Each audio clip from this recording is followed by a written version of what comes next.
Welcome to psychology. வயதானோர், கர்ப்பிணி பெண்கள், குழந்தைகள் இவர்களுக்கு முன்னுரிமை கொடுப்போம், முக்கியத்துவம் கொடுப்போம், வழிவிடுவோம். ஸோ இதுதான் இன்றைக்கான டாபிக்.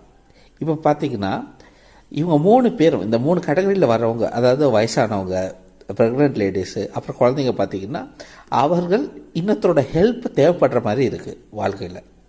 ஸோ அவர்களுக்கு நம்ம கொஞ்சம் இடம் கொடுக்கணும், முன்னுரிமையும் ப்ரிஃபரன்ஸ் கொடுக்கணும்.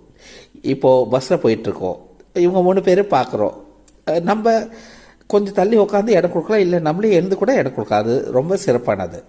அதே மாதிரி டிக்கெட் கவுண்டரில் நின்றுட்டுருக்கோம், இப்படி 3 பேர் 3 ரகத்தினர் வராங்க, அதாவது வயசானவங்க, இல்லை கர்ப்பிணி பெண்கள், இந்த குழந்தைங்க, இவங்களுக்கு முன்னாடி போக பரவாயில்ல அப்படின்னு சொல்லிட்டு வழி விடுறது, இந்த மாதிரியான செயல்கள், உதவிகள் செஞ்சோன்னா சால சிறந்தது. ஸோ இதுதான் இன்றைக்கான டாபிக். Thank you so much.